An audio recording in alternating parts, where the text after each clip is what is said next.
It's your boy Trevon Thomas, and you're tuned in to Jigga Sett Radio. What you see now on the internet? No, I was listening to Jigga Sett. Oh, I be listening to every show, keeping me all in the know on Jigga Sett Radio. What you see now on the internet? No, I was listening to Jigga Sett. Oh, I be listening to every show, keeping me all in the know on Jigga Sett Radio.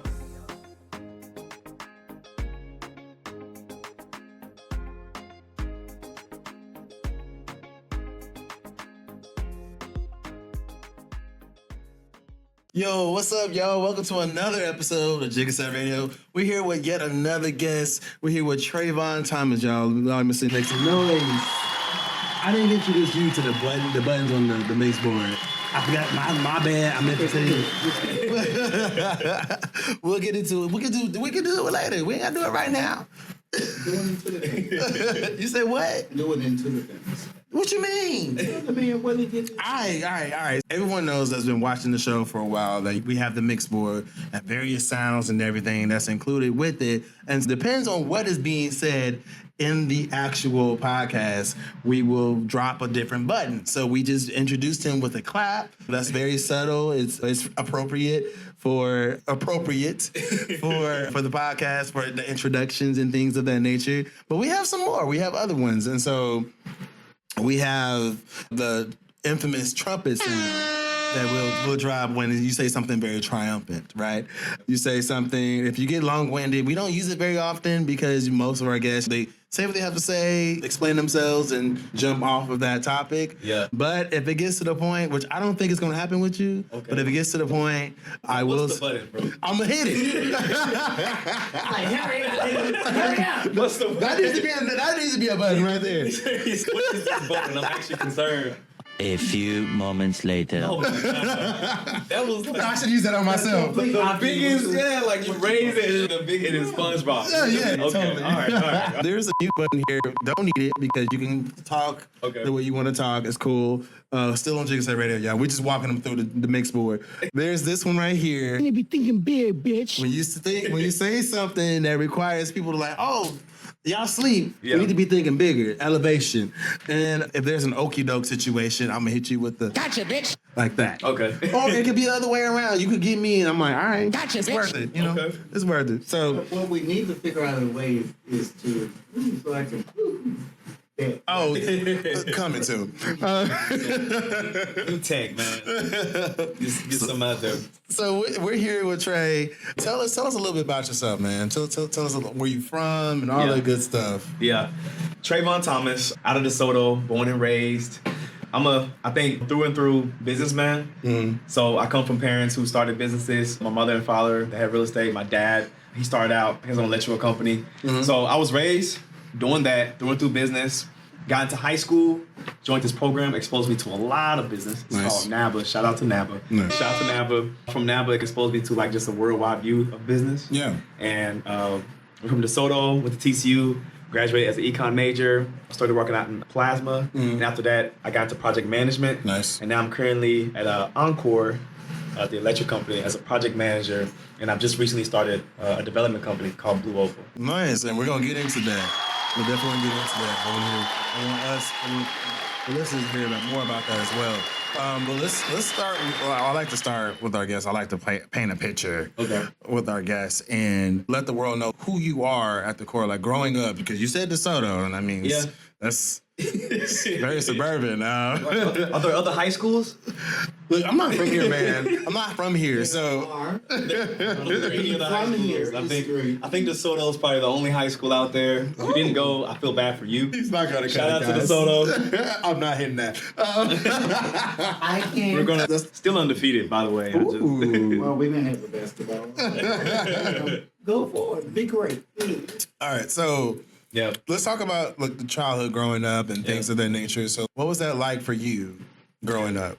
I had I would say, I had a really good childhood. Like I said, shout out to the two-parent households. Both my parents really did work. They really did just take care of me, prepare me for life, especially my mom. They really just taught me everything, whether I wanted to learn it or not. So when most kids got in trouble and they got whooping and sent to the room, I got the whooping and got talked to for 3 hours. So it was like, why'd you do it? What are you doing? So I learned all my lessons early through childhood. So it was fun. I was a little bit of a rebel. So I was one of those kids who got in trouble just because I wanted to get in trouble. I followed the bad kids. I was the good kid, but I wanted to run out the classroom with the bad kids. So that was me. But I think a really good childhood, crazy experiences. I didn't do too much traveling, but I definitely think I had the typical black childhood. I watched all the black shows, went around the neighborhood, got to go outside and play, do different things like that. And just, that was it. Not too bad, man. I love my friends. Have a lot of friends, especially in DeSoto. I've got friends I've been knowing since like 2nd grade. Yeah, it's been really good. I can't complain about. I don't have the sob story, guys. I'm sorry. I don't think our listeners are looking for a sob story. I think the listeners are looking for the authentic version of the guests that are on there, or on here rather. So it's just about what you are. Yeah. What your story is. How old are you? So I am 25. 25. Yes, sir. Okay. And you have the entrepreneurial mindset, the spirit. And so do you feel that you got that from your parents? Most definitely. Most definitely. My parents have their own story, but let's just say their story is the typical one. How my mom grew up, it was fairly rough. She had my older brother early, 16 and pregnant. My dad, he was dealing typically, and then he actually has a funny story. He actually stopped because a cop called him. He was like, just go home. My dad stopped after that. And he decided to be a father. And so from that, they've been true entrepreneurs. Same my dad, he's had that electrical company for over 10 years. Nice. And then also been inside real estate. My mom's been a real estate agent for some time now. And so just seeing how they do it growing up and seeing my dad as really done what he had to do. And so seeing that growing up, I couldn't help but go into business. And I tried. I was going to be a dentist, like my sophomore year in high school. And when I said that, my dad was like, yeah, you can open up dentist offices. So that's where I got it from. So I got it from them for sure. Are you familiar with and it's funny I'm asking this because I know your age, and there was a reason why I asked you your age. Are you familiar with the Cosby Show? Of course. Okay. And so be careful. What you mean be careful? No, I know exactly where I'm going with this. You be careful. Okay. I mean, I don't know, right? So the Cosby Show, and I like to. And my guests know I like to separate the artist from the artistry, right? And so what the Cosby Show meant for the black community, right? And so growing up and looking at, you say your parents, especially your dad, you mentioned your dad, having his story, his journey, and then you're having parents that come in and try to filter that lifestyle to make sure that their kids are good. Do you feel like your lifestyle is similar to that of what was being portrayed on the Cosby Show?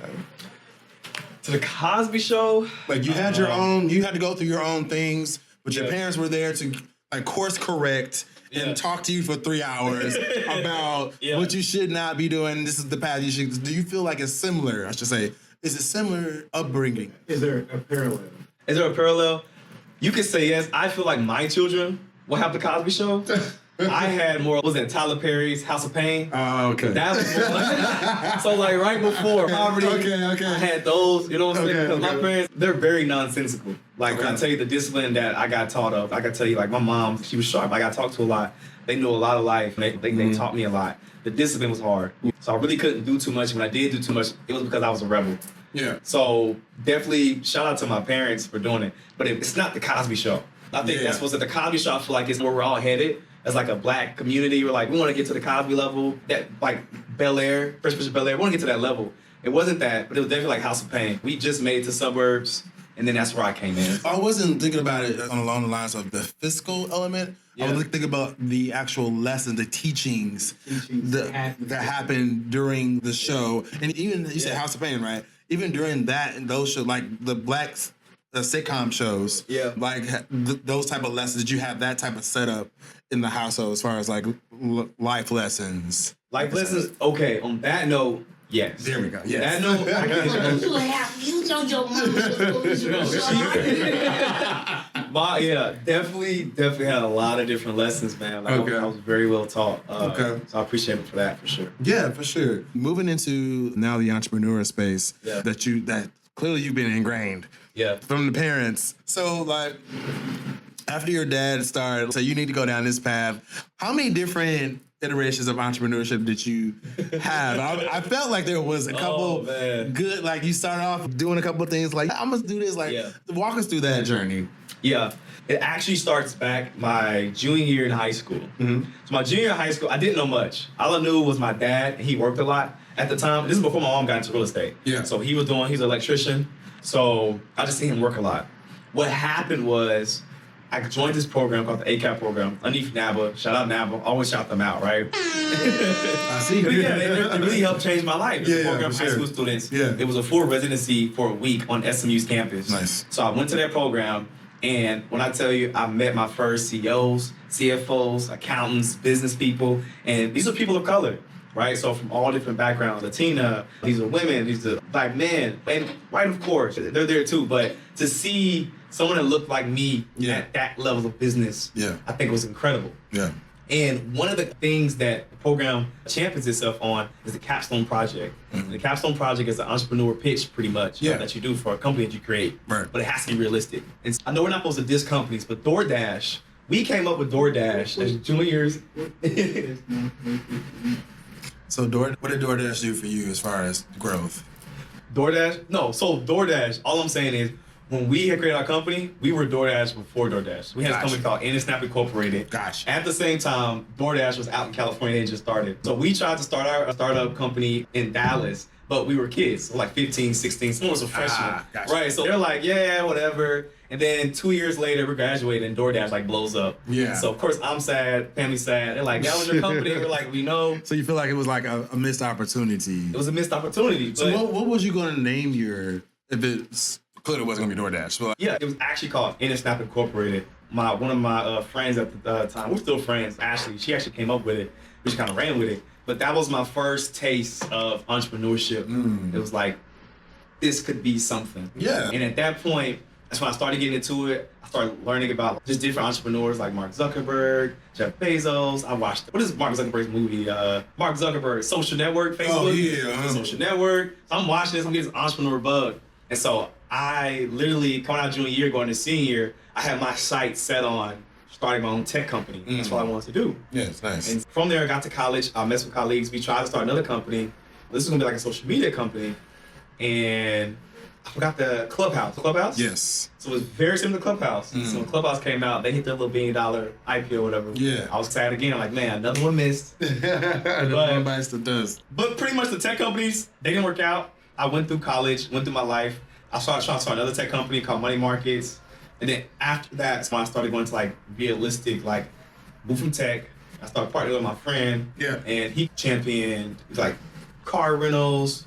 It's like a marketing company, just like different stuff to try to get money. And they did really well. Yeah. So step by step, we were able to move up and ranks as far as financially. And then until we got to this point, we're like, okay, we're getting older. We can't keep just popping out stuff. Still 25. So I mean, you got a good amount of At least a year to be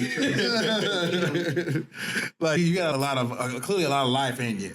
Yeah. And so that's good to know that you've been through different iterations of entrepreneurship in different industries and things like that. Because you've been through those different iterations of entrepreneurship, the failures.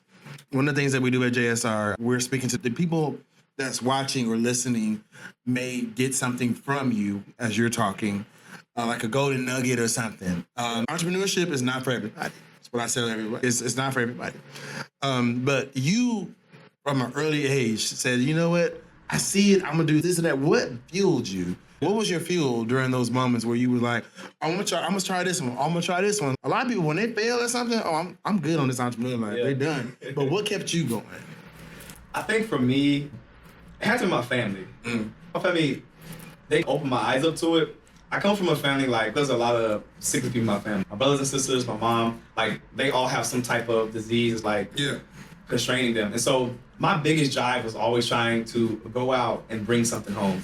Yeah. So that was probably the biggest drive that I had, was trying to go out and be the best of whatever I could. Absolutely. And that is what, I'm not gonna lie, the money you can make being an entrepreneur is what drove it. And it's literally endless. Yeah, it's endless, right? It's, as I continue to study about industries and jobs and careers, like, entrepreneurship, being at the top of the game seemed to be the best option, the most money you could make at an instant, right? It was simple. You got a $10 product, sell to 1,000 people, it's $10,000.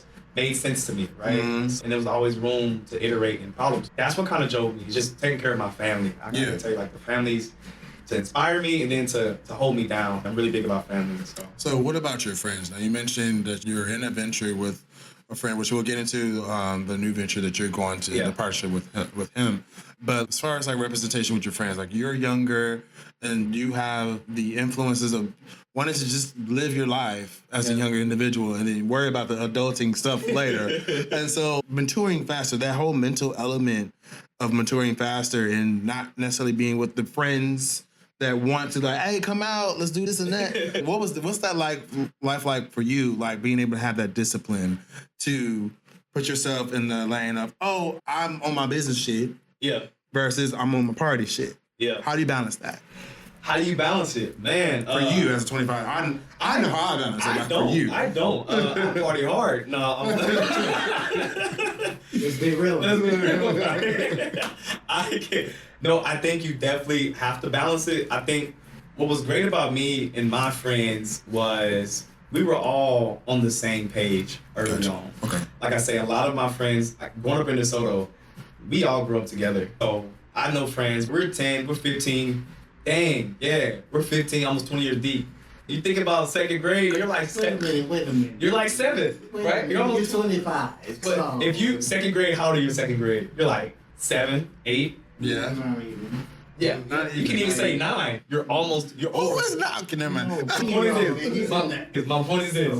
My point is this. Doesn't matter. I'm over 15 years deep with these friendships, right? Jesus.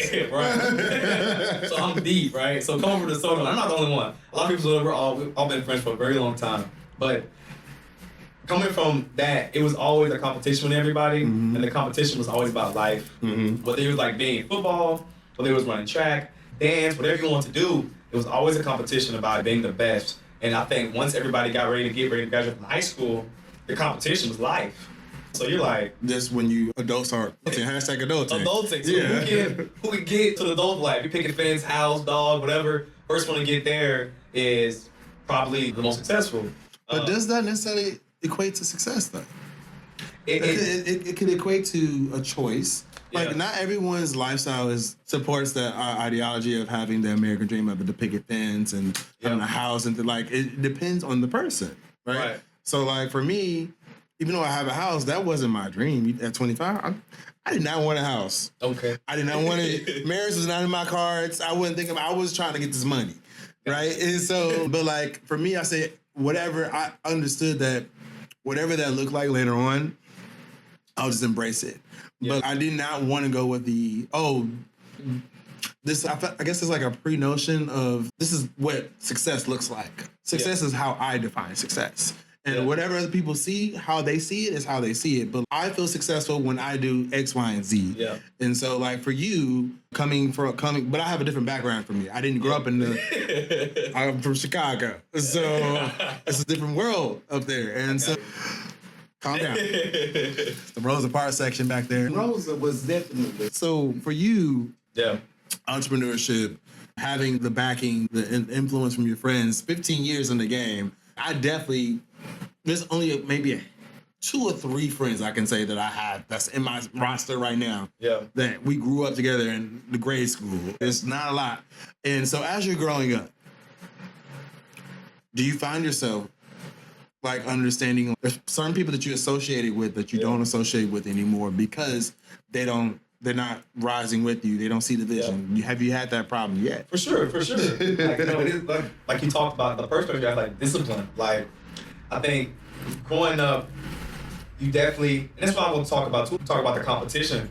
And so I think if you're trying to be the best, you go through those times where it's okay, even if it's like football, you get chose, you made it to varsity, right? Mm-hmm. You typically you don't hang with the JV anymore, right? There's some type of jealousy, there's some type of envy. Same thing happens when it comes to life and how you quote unquote success or how you're like moving, right? Yeah. The kids that went to college, the kids that didn't go to college. The kid that was a junior making all this money, like doing whatever he was doing, right? Versus the kid that didn't, but he worked at Chick-fil-A and you didn't, right? So there's always some type of competition. But I think that the discipline comes into place when I think first you set your goals, you set your eyes on what you think successful is. Yeah. I think that's the first thing. Of course. Set your eyes on what you think success is, whatever that is for you. And then two, as far as friendships go, now me personally, I feel like you can keep friends however you want to do it, but it's making a decision to put friends, compartmentalize them, and put them in places where they are in your life. Absolutely. You see what I'm saying? Okay, this friend, we grew up together, but he's just gonna be the hometown. I will catch him at homecomings. Exactly. I'll see him where we're at. This friend, I'm going to the beaches. This is my guy. This friend, if I'm going to Vegas and I'm partying, I'm hitting him up. So I think it's having an understanding that everything in this world has a place, and that includes people. Absolutely. I think you be thinking big, bitch. I think you're really thinking big on that one because that is beyond your years on that one. Okay. I love hearing that. I don't very often.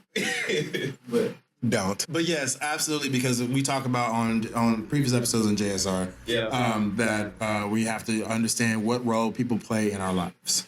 Being able to understand, not necessarily dismissing them. Yeah. So we're in a cancel culture, right? Not necessarily dismissing them completely, but understanding that what purpose they serve. Yeah. And if they don't fit into any of the categories you've created for where you are in your life, then maybe this an association is not where it is. But understanding that there's not going to be a person, that friend that's the turn-up friend in Vegas is not going to be the one that's going to be able to give you some business coach advice or whatever. Or that business person that gives you business coach advice, if you feel like you're in a relationship, you mentioned a relationship, they may not be that same friend that you can confide into. What roles everyone plays. Yeah. And so that is very important. Yeah. With that being said, we're going to take a break, guys. We'll be right back. And we're going to get into more of Trey and things that he got going on in his life. So stay tuned.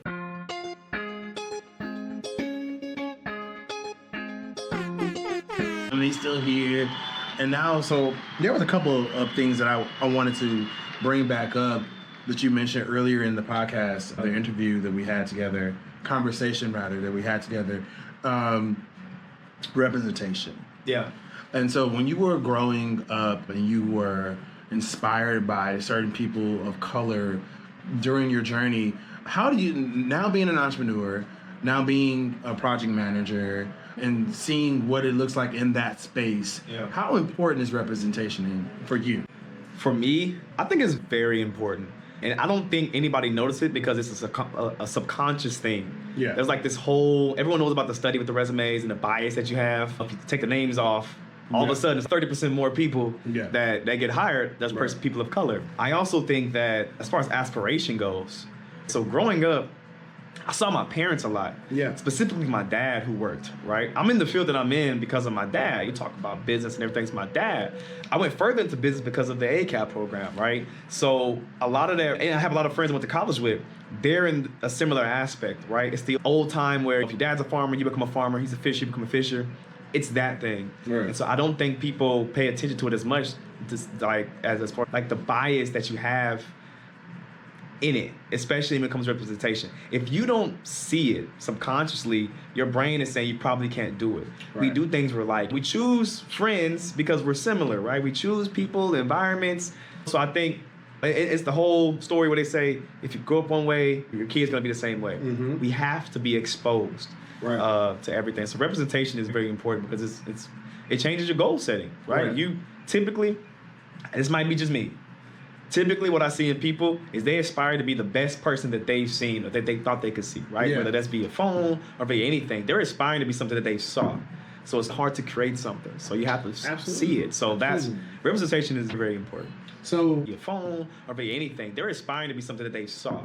So it's hard to create something. So you have to see it. So that's, representation is very important. Of course, thank you for the explanation for representation. Yeah. So let's talk about the fact that your school literally had a program that allowed you to be exposed. Yeah. And so, again, representation. How important is it to have for schools that are in suburban and urban and rural areas, whatever the case is, because there's always going to be that disconnect because in the urban communities, like you were talking about, especially with minority races, they tell you like this is what you should aspire to be. It's almost as if they're trying to course correct is trying to dictate this is what you should be giving your background. Yes, you might struggle with reading and things like that, and maybe this is the path for you, but we've seen so many people excel well above that and become millionaires, and they struggle with reading. So for these programs that are out there, tell me what the program is again? It's the ACAP program. The ACAP program. Yeah. So walk me through, what does that program entail? As I said before, it's a week-long residency program, fully paid for, and it's all across the nation. It's underneath a bigger program called NABA, but it's all across the nation, and it's at specific colleges. So the one I was at SMU. Okay. But pretty much throughout their program, you're exposed to dining etiquette. You're exposed to top CEOs, business people. So they have this dinner where they chat and chew. It's called the Executive Roundtable. You're exposed to networking opportunities, alumni, scholarship opportunities, personal development. We have a talk-back session where we get in our feelings. We talk about what we're going through, especially if you're in high school person you have somebody to talk to. Yeah. Talk-back session. Yeah. You listen to entrepreneurs. And then there's the competition aspect where you're competing, get together this capstone project where you're trying to develop a company. And so developing that company for me is like one of the biggest things. I love the competition because you literally go through, you got to think about this. You got 14, 15-year-olds. Yeah. They're putting a business plan together. This is a legit business plan. We partner with, we have companies that partner with the ACAP program that come and sponsor it through their service. Yeah. So actual accountants, actual financial people, actual managers and executives helping these students. And they're putting together marketing plans. They're putting together financial statements, balance sheets. Yeah. They're putting together the whole structure of the company, the pitches, and it's all encompassing. So it's a week-long thing, but it's just jam-packed with just, here is business, right? And it's truly inspiring because even if you don't do business, this program will help you become a better person because of the personal development, the networking, the putting yourself out there, the confidence it brings.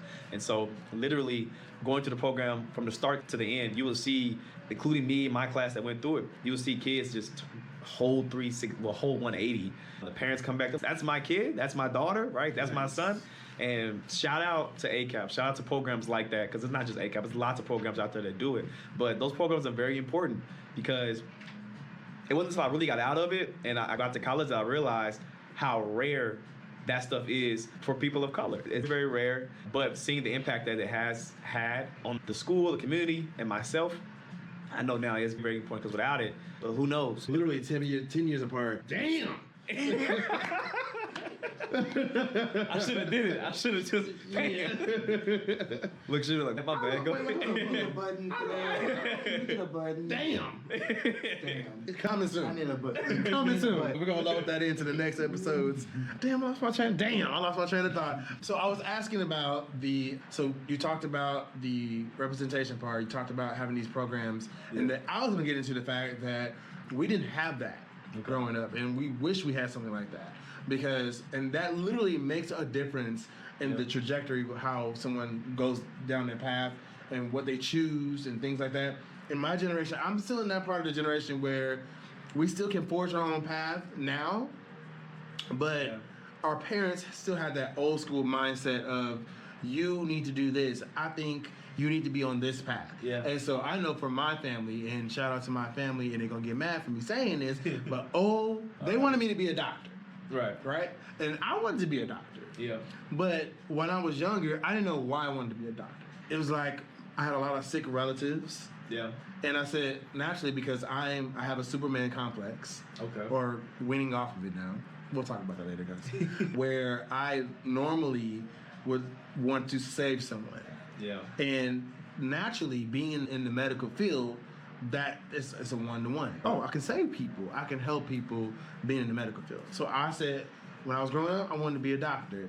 In the black family, in the black neighborhoods and things, that sounds amazing. Yeah. Like, you want to be a doctor? Praise Jesus and all his disciples. Like, you want to be part of the elite society where we're talking about individuals that can heal people, and you make a lot of money. You making money for the family, y'all. I think that's what it was. That's why they were so excited. It wasn't.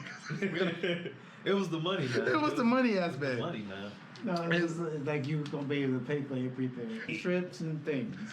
Not to mention, there is malpractice insurance that you have to pay for. Shout out to you guys.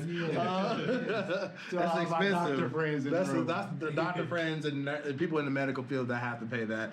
So for me, I did it because other people wanted me to do. Yeah. I didn't have programs in school to teach me at an earlier age that it's important to know your why. Yeah. Why you're doing something. My why was because I wanted to make my grandmother better. She was dying. I wanted to make her better. I didn't know she was dying at the time, but I said, Grandma, like, I want to make sure that I can take care of you. So I decided to go down the path of being a family physician. And then I found a couple other relatives had something similar going on. And I said, I want to save you. I'm going to become a medical professional. Yeah. It's not, I enjoyed, because I'm a science major at heart, I'm a nerd, so I enjoyed art and house and those things. And even though it was Hollywood production and it got a little gruesome in a couple areas, but for me, it just felt like I was going down that path because someone else wanted me to. Right? And so after my grandmother passed, after a couple of other relatives passed, I felt like I didn't have a why anymore. It just ended up. It just, what's my purpose? Yeah. And so I literally, in college, switched it up, and I ended up being on probation at college at SIUE, and ended up having to switch my major to something else because it wasn't working out for me. I lost my why. Yeah. And when you lose purpose, you question everything. Yeah. What am I doing this for? Why am I here? Yeah. And then once you hit that moment, that low point, it's nothing but up from there. And so I forged my IT career, and I was able to do that and able to move forward and forge a path with that. With all that being said, forging paths and having different streamlines and different branches and things, let's talk about this acting career that you have. Yeah, he didn't mention that in the beginning. Oh, wow. And I said, I'm going to bring it, I'm going to pull it out of somewhere. Oh, so man. Let's talk about that. So talk about your humble beginnings with that, because that's something, honestly, I would not have expected. Yeah. So let's talk about that. We'll get into it. My acting career, if you want to call it a career. Okay. It was more of a hobby. Okay. So growing up, I did have a lot of friends that were in theater. Shout out to all my theater friends, you guys. They actually act. Like, I have friends. No, we're not going to downplay ourselves on the surface. We're going to keep it real. Okay. I'm over here. I'm just saying, I want to keep it real, right? They got to be specific that they act. They're on Broadway. They're the Juilliard. They're on a different level. They're on a different level of acting. Okay. Right. Okay. My acting career, it pretty much just started. I was in college, and it's just an interest of mine. So me growing up in the household, I would watch TV, and I love TV. I love movies, and I would literally be that kid that would go into the room and redo all of the screenplay that was happening. Nice. I act in the room. My parents would be like, "Who are you talking to?" And I would do that until I was like 14, 15 years old, right? So I was well into high school, and I am still talking to myself, acting, doing different stuff like that. And so, literally, when I got to college, I joined. I forgot the program. It was like the Film Society, whatever. Joined the Film Society. Did a little bit of film, a little bit of boom tech, different stuff like that. Wrote a couple scripts, and then I met this guy named Demondre. Demondre introduced me to RJ, and RJ was actually like my big break in actual film. He had an actual film he was filming, like a full deal. Nice. And I tried out for that. I did a Rocky skit when I tried out. It was the whole rocking his son. Oh my gosh, I did it. I got a part. I was happy. We did it. COVID happened. What is it? To be determined. To be coming. What is it? To be continued. Sure. But he's saying it's coming, y'all. So I go from there. I do a couple little small things, a couple commercials. I think that's it, really. And so now I'm open to whatever. I'll do it. I enjoy it. It's fun for me. But it's really just lightens up the kid in me. I just feel like I'm just able to be myself and be different characters. And I like playing character, playing imaginary friends. So that's me. Okay. It's almost as if acting unlocks a different side of you. Yeah. And it's an outlet.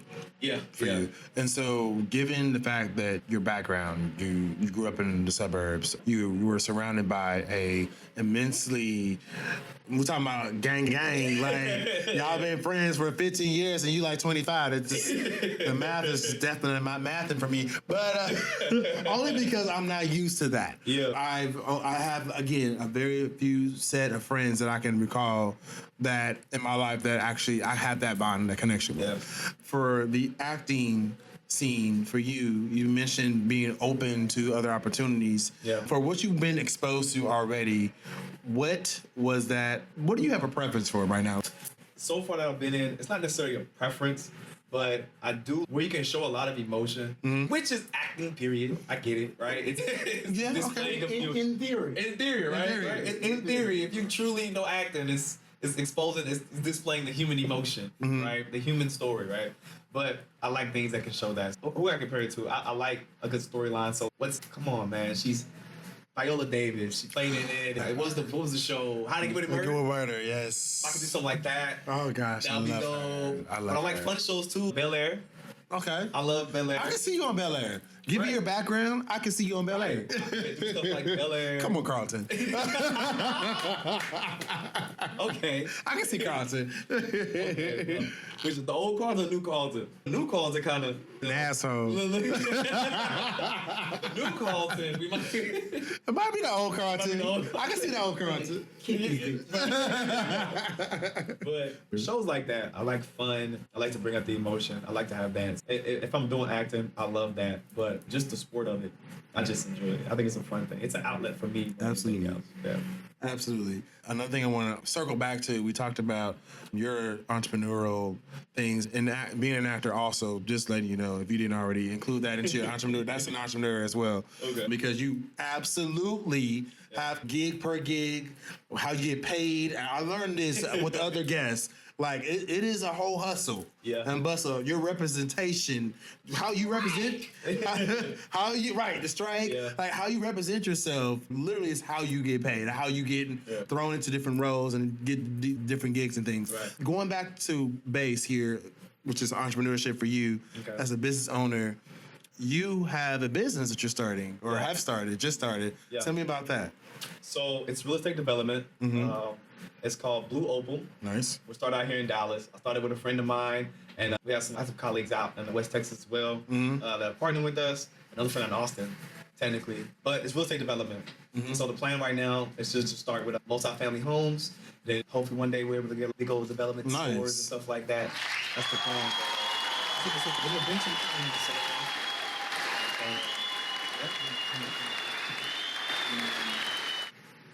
Can we speak to if it's black development? Okay. Just as far as Okay. you, because we know there's race drive, right? And all those people. But let's speak to, if you're speaking to developing Like black areas. black, Okay. let's speak to Okay. Question was, is there any minority development in the works for Blue Opal? That's the name of the business, right? Yes, Blue Opal. And it is BLU, by the way, Blue Opal. Yes, there is. I think in the short term and in the long term. I think starting out, we're developing around our cities, the places that we come from, here in Right. Dallas, Right. in the areas that we know, that we can see where people, you can see the development. The need. Yeah, and there's a need for it. And I think the type of people that we're hiring are people of color and professionals, first and foremost. I don't want to make it seem like, oh, we're hiring people. They're professionals first and foremost. Yeah, for sure. I think people of color, I think is a huge thing, and the places that we plan on development right now is here around the city. So yeah, I mean, there's that gap. I don't think a lot of people know this. That gap in terms like real estate and development is very huge, just like the VC gap. Yeah. We talked about this a little behind the scenes, but Right. Venture capitalism, like we only hold less than 2%. That sounds minorities, about right. period, That sounds that's about just right. women, that's blacks. 1.2%. It's 1.2. So it's very small. Those numbers are very similar when it comes to development. Yeah. And our plan is to be one of the cornerstones of development, especially here in our neighborhoods and in the state of Texas. Yeah, for sure. So, thank you for talking. And how can they follow that business? Did you guys have like a social media page yet, or anything? So- It's still in the works. Everything is technically still in the It's works. so brand before we new. drop it. We really, as we're developing, getting stuff going, we want to get to a certain level so we start going on this marketing run. So right now, getting the properties and stuff like that is really our biggest goal. I think as far as any advice to business people out there, it's about the production first. Don't go marketing and then not have a product, not have Absolutely. right. Absolutely. So learn that lesson. It's not about, so once we get something solid, you'll be hearing from us. Yeah. For sure. One of my last questions I have for you is, what is it like working with other people in business? Yeah. Because you have a whole team, it sounds like, or partners, rather. Yeah. As a Black entrepreneur, how's that working with other people striving for the same goal? Man, striving for the same goal, it can be beautiful. Mm-hmm. And I think that's what I would advise anybody. When you're starting a business and you're getting into it, find people that believe in what you believe in. I think it's the hardest thing. Yeah. My business partner that I have is my best friend. We started out in college, and no matter what we did, at the end of the day, we were businessmen. We had a similar goal in mind. Right. That drove us to stay together, to grow, to get things done, and to make the money, essentially. Yeah. And so I think that's the biggest thing. So when it comes to working with people, I only see an issue if you lose focus or someone's not focused. Mm-hmm. And it's very obvious, I think, in business to see someone that's actually not focused on what's going on, right? And that's why I like to say, too, business is about production. It's not about money. Yeah. So if you're in business with somebody and they're focused on the money, they're focused on the bottom line, which is very important. Do not get me wrong, right? And they're focused on that starting out. It's very hard to be an entrepreneur with that in mind, because the amount of work and time and money you have to put into the business before start making money, that's very hard. So you have to partner with people that see the vision. Absolutely. So I like to partner early on with people that are visionaries, that can see the end, and through that, the money's there. You grow the money, take care of the money. Don't not do that. But definitely find people that are on the same page. And I think that makes the smoothest process. And I've been blessed to have people around me that they're true business people and they want to get to see the end goal. They're visionaries themselves. Nice. Well, y'all make some noise to Trey. There was so much insight and so much knowledge for things. I know that you're still working on it on the business side, but like, how can they follow you personally? Personally, you guys can follow me on Instagram, Thomas _ Just follow me there. I try to post as much as I can. I'm a pretty busy guy. Yeah, but, definitely follow me. I'll follow you guys back. Maybe. I don't know. No, I'm just saying. Depends on the circumstance. Right. Yeah. Follow me there. Feel free to reach out. Yeah, that's pretty much it. Already. Thank you for joining the show, coming on the set today. I appreciate you guys for watching. Until next time, I holla.